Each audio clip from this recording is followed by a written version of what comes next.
the bottom up, not the top down. Big social change comes from a people-led, people power, grassroots movement. Big social change means we all do better. When we all do better. Big social change starts and stops with us, the people. Thank you.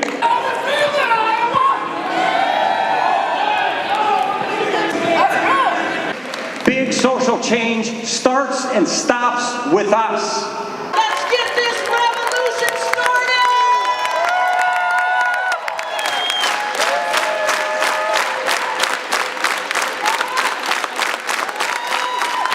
We are the hope, we are the inspiration, we are the path forward. Another world is possible! We are unstoppable! Another world is possible!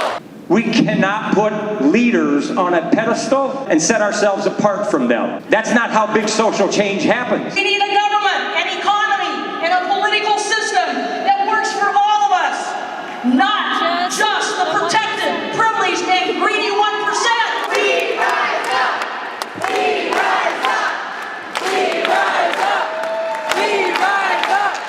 We rise up! How they divide us by race, class, and gender. The time is now.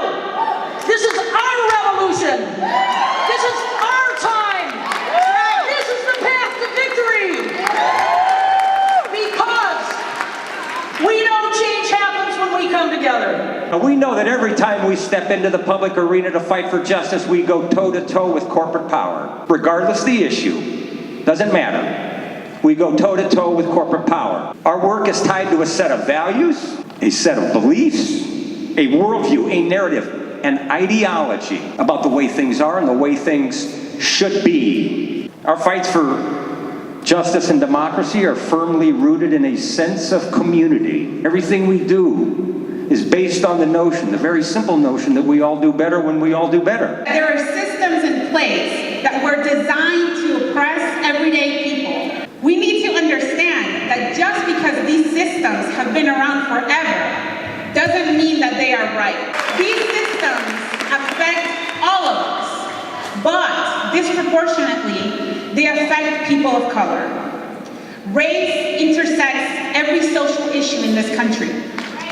And that's why we must keep this at the forefront in all of our campaigns and all of our fights for justice. It is why our power and our main voices in the progressive movement also have to look different. It is time for us to be bold, to speak truth to power, and stop being afraid to say what needs to be said to hold elected leaders accountable. We are the next generation of leaders. And our work is deeply rooted in love. Not fear, not paranoia, not hatred, but love, firmly rooted in love. But that doesn't mean we're not angry.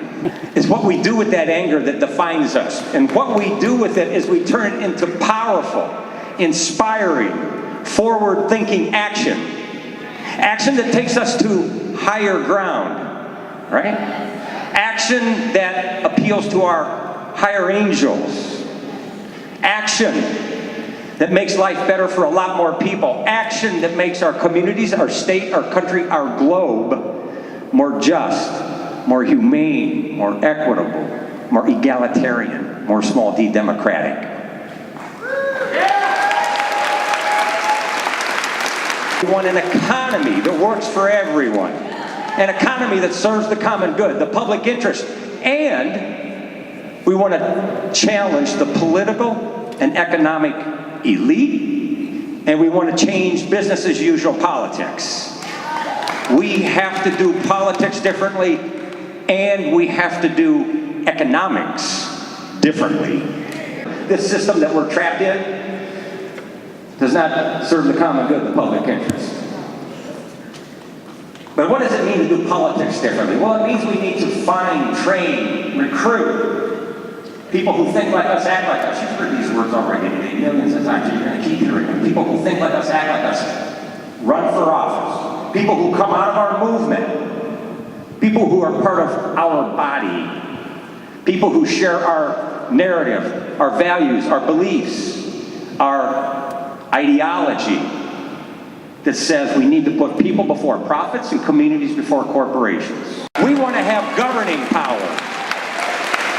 So what does having governing power look like? Well, I'll tell you, it looks like you and me. It looks like us. It looks like this hat. It looks like this t-shirt. It looks like those t-shirts out there. It looks like Ross Gruters, who's considering a run for Pleasant Hill City Council this fall. It looks like Cherie Mortiz, who's running for the Des Moines Waterworks Board of Directors. It looks like Patty McKee, who lives here in Des Moines. It looks like Brenda Brink of rural Story County.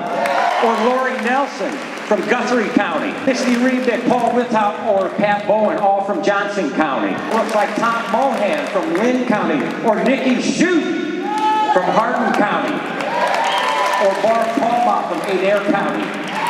It looks like Sherry Hawk or Chris Dixon from Ankeny. And it looks like Susie Petra from Ames. And Rosie Partridge from Sac County. It looks like Mark Edwards from Boone County. It looks like Patty Edwardson from Greene County. And it also looks like Vanessa Marcano Kelly from Polk County. That's what governing power looks like. The possibilities are endless, so we got our work cut out for us. We have to keep building our power on the Clean Water Factory Farm moratorium issue. Okay? We got work to do. Between now and the end of the year, and especially over the next 3 weeks, we got to keep building our power on the healthcare for all issue. We've got work to do. Between now and the end of the year, we got to keep building our power on the welcoming city fight. We've got work to do. Between now and the end of the year, we got to keep building our power on the climate justice issue so that we pivot away from dirty fossil fuels and we pivot towards locally owned, locally controlled solar and wind that benefits the many, not just the few. We've got work to do. And one more thing, we've got to start getting involved in this governor's race that's going on right now. We need to help shape it and determine its outcome. We've got work to do.